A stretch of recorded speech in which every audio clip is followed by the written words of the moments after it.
Small business is about courage, risk-taking, independence, and we small business owners are survivors. Everybody has an idea for a business, but how do you take that idea from mind to market? This is the place to learn. Small Business School with Hattie Bryant.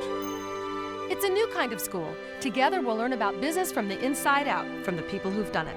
We'll meet the men and women who are today's pioneers and quiet heroes. Their lives are the textbooks. Our classroom is the world.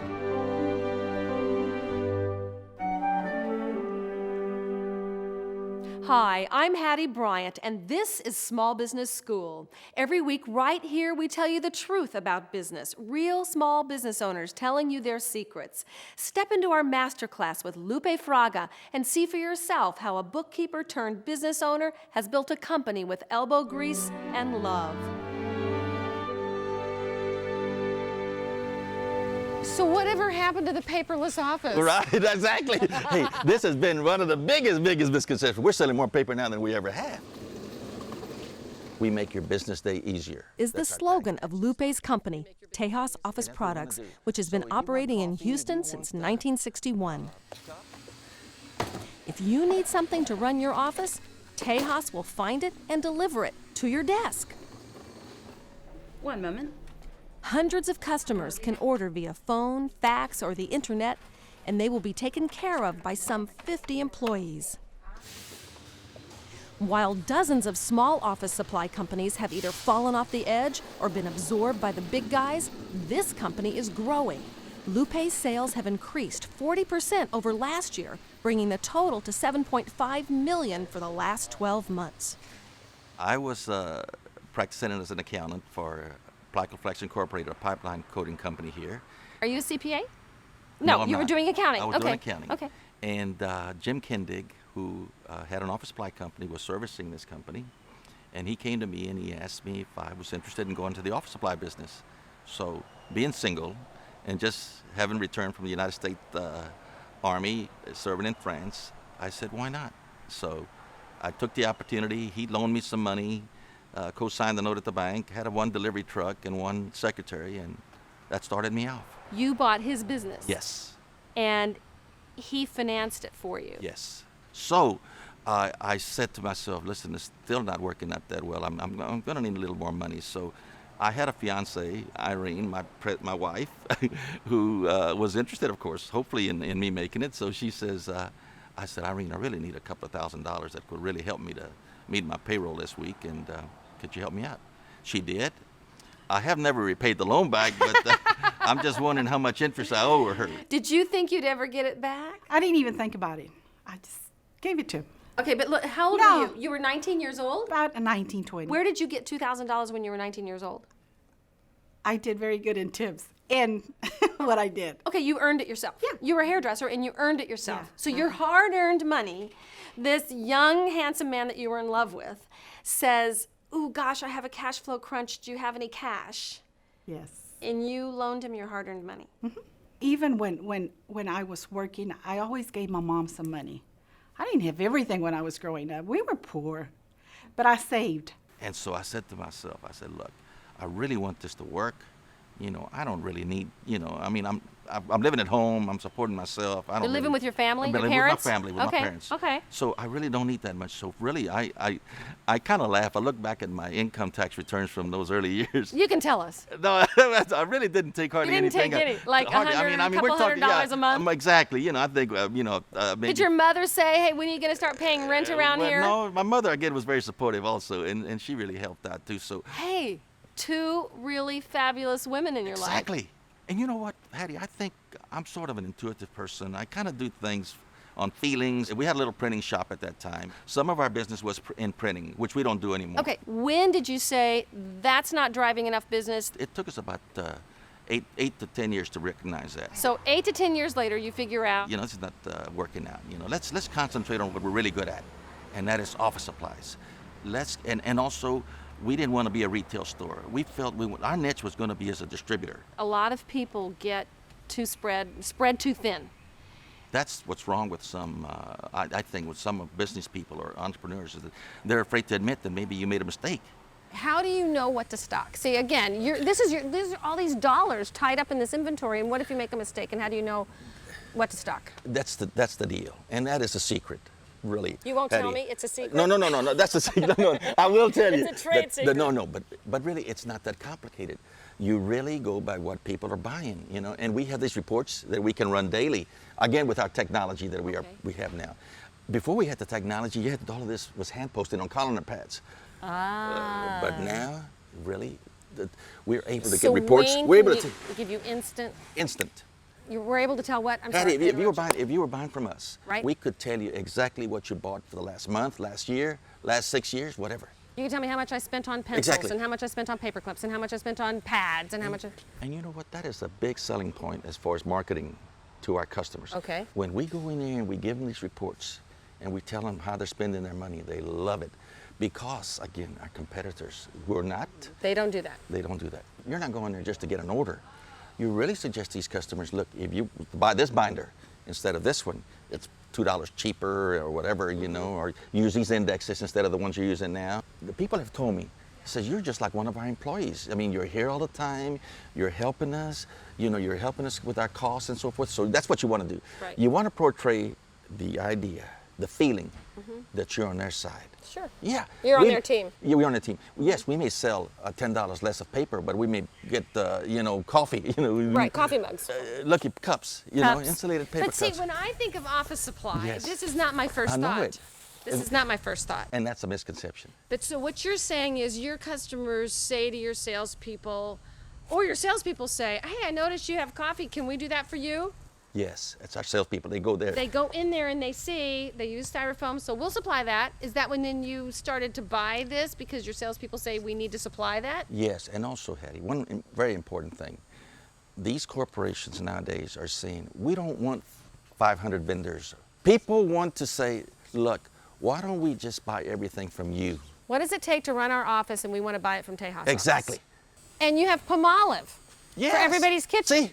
Because Exactly. you know that everybody has a little kitchen. Exactly. That's what I'm talking about. And how did you decide that Palmolive's the product that people would buy from you? Why not Joy? Why not Ivory Liquid? Why this? By customers' preferences. We ask them, which one they want. I mean, they tell us. So this is what you get? Yes. Now, you are a member of the National Office Products Yes. Association. Do they help you? Is their research as a collective Group. brain trust? Do you gather data that you share with each other? This is the #1 seller. This is what makes it. I don't see how anybody could survive without belonging to a national association or an association of any kind, of trade association. We get training, we get reports, we get financial information, the dealers and the research. Colander pads, I remember we used to sell tons of colander pads. That's the little green pads, that in the old days before computers, that's what us accountants use, and they still use them. Did you think, oh my gosh, they've cut out all their pads because they have it on computer? Oh, my business is going to go down the drain. Promise you. Did you think that? Sleepless nights. When you look back at that, do you think that there was anything you could have done to anticipate that? I believe you've got to be out in front. You got to be speaking to your competitors, to your customers, associations. We belong to the National Office Products Association. Right. They were very helpful. I mean, because they see the trends, they see what's happening. Right. And I think at that time that taught us a lesson. Hey, we better be out front. All right, now, one thing that's come out of this trade association relationship is a mentoring relationship that Yes. you have. Tell me how that started, and does the trade association try to put people together in an organized way, or was this just serendipity and you latched on and you've got this mentor? No, what happens here is really through the association you get to meet dealers. Right. So it was sort of just by chance that we got to meet this organization there in North Carolina, Farms and Supply, and they've been a terrific mentor for us. Okay, so do they know they're a mentor to you, or do you just call this guy up, the owner, and ask him a lot of questions? No, they know they're a mentor to us, and we told them that we want to eventually get to the stage where they are. All right, so any business owner ought to look for this kind of relationship. Ask a lot of questions, be open again. Don't be afraid to admit you don't know. Is there one thing, a piece of advice he's given you, or one lesson you've learned that has Yes. had a great impact? Yes, that catalog, the items that you stock. You were talking a while ago, why do you decide to stock so and so? Right, right. He gave us, again, the secret. And what You know that in the big catalog that we had before, you could get 15 different kinds of 1-inch binders. Now, the research and everything says we'll stock one binder. You buy One that- 1-inch binder. One 1-inch binder. You buy that one, that's your best deal. Our inventory used to run practically 1 million. Now we're down to about 400,000. So half. Cut your inventory in Yes, half. yes. Wow, you're getting rich now. I tell you, this is good dynamite. Hey, it's coming together. And we said, it only took 40 years. exactly. 40 years. Make sure you have a good banker, a good CPA, and a good attorney. Really, even though I have some accounting training, Right. I still have a CPA that guides Absolutely. us, and and all of this. So that's what I would do. But primarily a banker. I used to tell the story that I would tell these bankers. They all come to see you. When they Right. see an article. You and build a building or you move in, they go, say, hey, here you we go. want to be your banker. We want to be your banker. Yeah. So I would go to I would tell these guys. I said, look, what I want you to do is get to know me. I don't need any money right now, Right. but let's establish a relationship. Did you buy this building or? Yes. Okay. Was this the first building you've owned? Yes, I really believe that to really control your destiny, you got to own, your Your real resources. estate, your Yes, building, yeah. your buildings, really, because if not, otherwise you're at the whim of whoever you're leasing The from. landlord. yeah. Exactly. Okay, you're on the cover of Hispanic Business Magazine, Era.com. Okay, now, talk to me about your commitment to online ordering and what we see today happening at TejasOffice.com. Remember we talked a while ago about the colander pads, and Yes. how you got to be out front. Right. We saw, and again, Wayne Bartkowiak, who's on our staff, Mm-hmm. is really, I think, the tops in that area of .com. Okay. Right. But anyway, we saw that the trend was to internet ordering and, Right. and over the internet and having to supply reports for customers, and so we were out front. And Wayne came to me and says, look, we got to make an investment. So what kind of money did he ask you for? Like to buy some hardware and software and stuff? Yes. And Like first it was 10,000, 10,000, 20,000? really. First it was 10, 20, Then he keeps coming, I Yeah, need he keeps more. going, Wayne, I said, need more. Wayne, when is this going to stop? But no, I could see the benefits of it. Again, the banking relationship that I talked about. I go to the banker, I say, look, come on. This is a trend in our industry. I had already established a relationship, okay? Right. So it wasn't a case of him not knowing what we're doing. Okay, you've got your line of credit. Now you go to the banker for a big chunk of cash. Exactly. This is what our industry's telling us we need to do. This is what... So you had stats from the industry. You had Wayne Yes. had done all this homework. You don't just go to the banker and say, I need money to be a .com now. No. Okay. Really, we told them what the possibilities were. Okay. Our sales would increase, Okay. and so forth. And so they were very receptive. The internet ordering is now becoming a requirement to do business, and approximately 20% of our business is conducted over the internet. We have all the tools that the big guys have, but we also have one thing that they do not, and that is the personalized service that goes along with it. This is Irene. There used to be, I tell people, there used to be about 500 office supply companies here in Houston. I think we're down to 50 now. 5-0. 50. 10% of what there was maybe in the 70s. Exactly. Okay. And it's because, again, everybody panicked. Everybody gave up. We didn't. We just kept fighting on through. And people say, well, how do you compete with an Office Depot? And, Right. Tell me, how do you? oh, it's easy.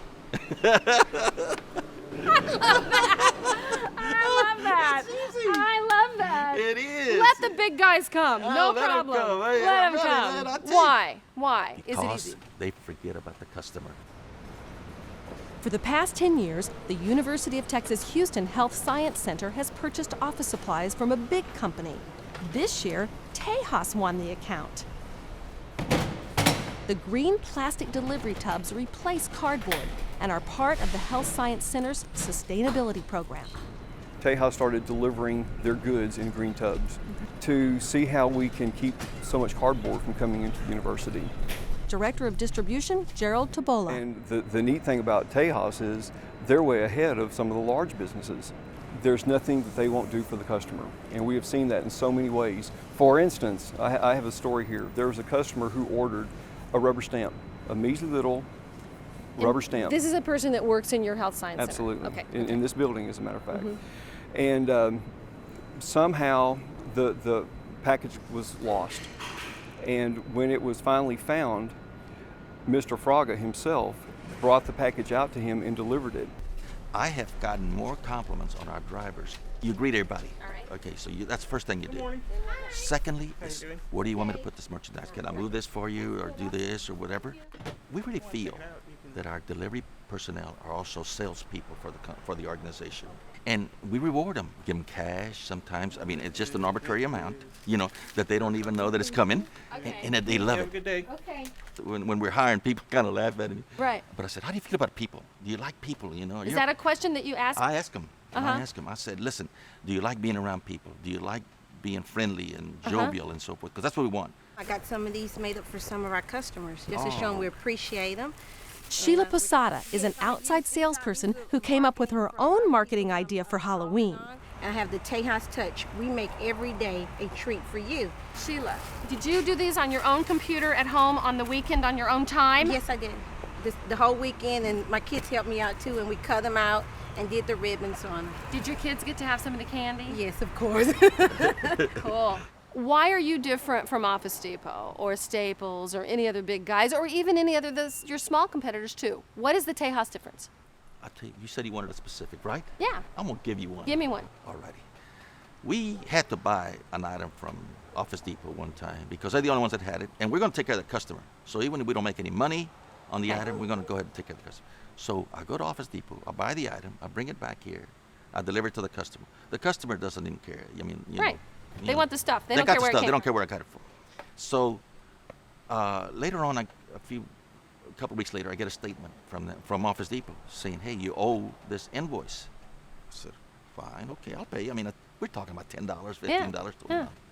I said, "Send me a copy of the invoice."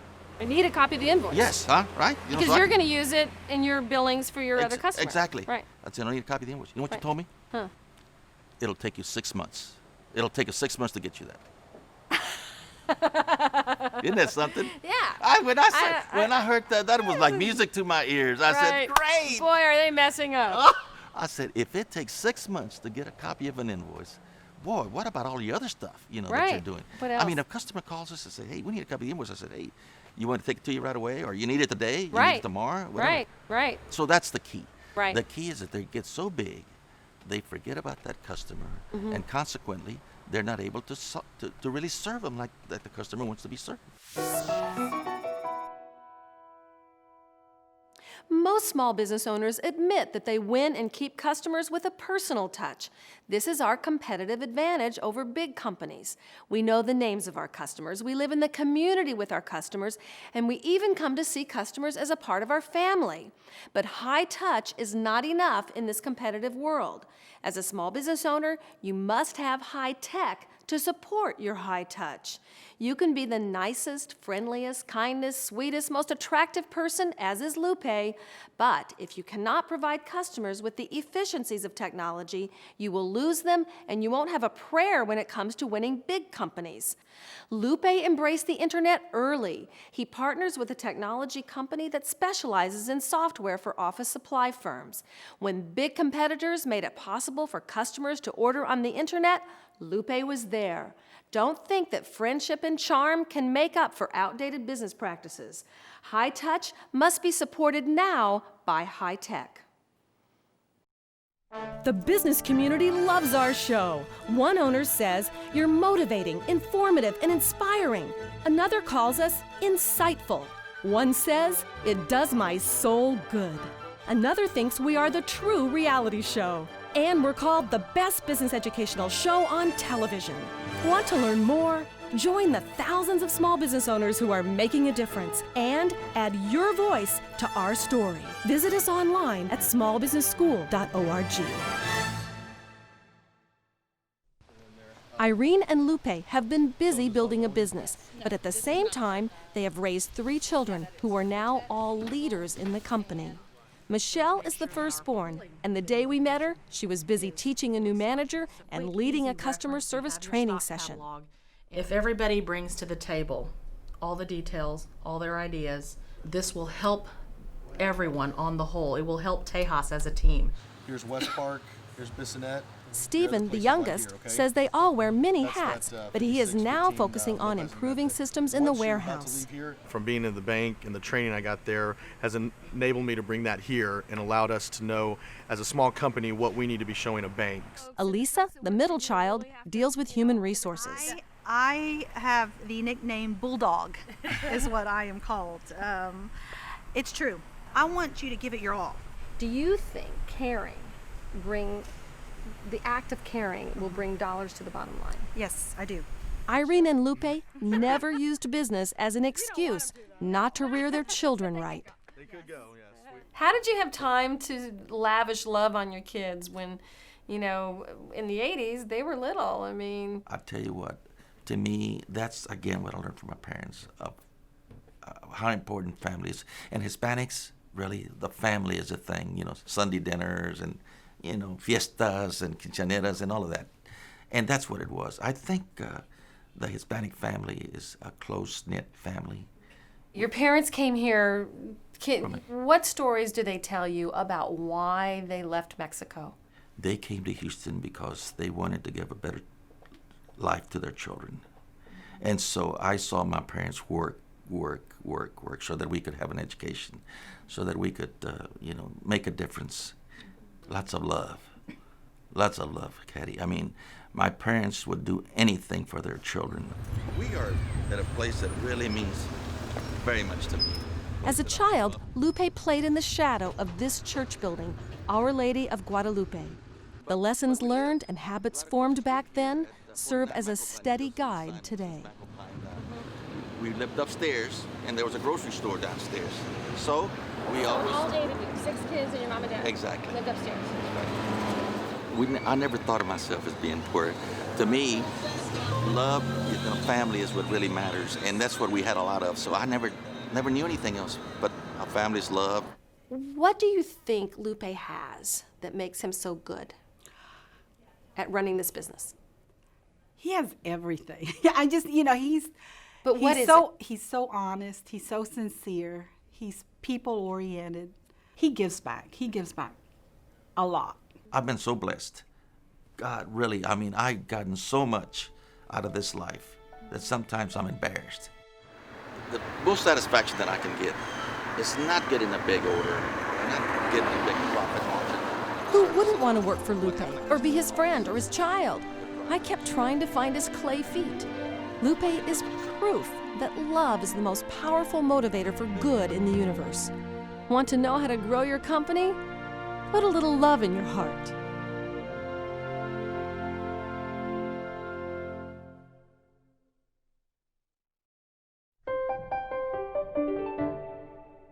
John Morgo, our marketing advisor, says if you have to build a mailing list, there's help. About 20% of the addresses in the United States change annually. You're kidding. 20%. So the first thing you want to do is to make sure that you're using the change of address services that are available. Okay, so when that you keep your address list updated. Okay. So that's the first thing. I print that on my mail, right? You That I can want do change of that, address. and you can buy change of address services. There's a variety of options. Keep in mind that if you don't do that within 5 years, your list may be obsolete. Okay, You may- so okay, I so have the to first keep thing them you got to current. do, you got to keep it current. By keeping it current, you at least have the base. Okay. Now, in order to add to the base, my first recommendation is go to the Yellow Pages and look for list brokers or letter shops, because these companies are professionals in showing you how to build your list. Because there's a couple of ways that you can build your list. You can get a compiled list, you can get a response list, you can get a list based on recent buyers who are buying similar products to yours, you can get a list that's geographically based. So there's a lot of ways to build the list. What you want to do is to sit down and say, let's first of all look at my customer base. What does it look like? Who are these Who people? are they? Where do they live? What are they buying? What are some of the demographics and psychographics? And then what you want to do is to start finding a list that matches that. Now, the best way to do that is really to be dealing with people that are familiar with list management and list services. Okay, and some of them are listed in the Yellow Pages, and they Most could of be on them the are, yeah. internet. They're in the Yellow Pages, they're on the internet. My recommendation is that what you want to do in expanding your list is go to a professional. Sit down and work with them and make sure that what you're getting is the most up-to-date list with the most up-to-date addresses. Can I afford a professional? You can afford a professional because The flip side is, as you want to build your mailing list, you want to reach your target audience. What you don't want to do is just make another mailing. You want to make a mailing that's relevant. That's their business. So what you want to do as a business person is go and buy that service. It really will pay for itself. Don't think that friendship and charm can make up for outdated business practices. High touch must be supported now by high tech. We'll see you next time.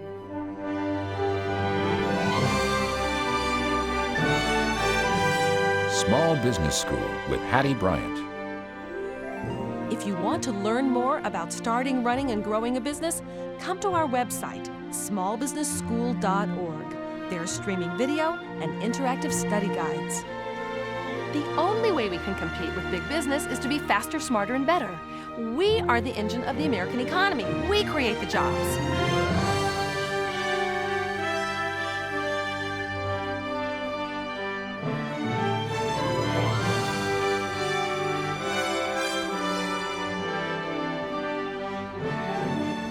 Small business is about big commitment. It's about sacrifice and struggle. But we do it because we say, if I don't do this, my life won't be complete.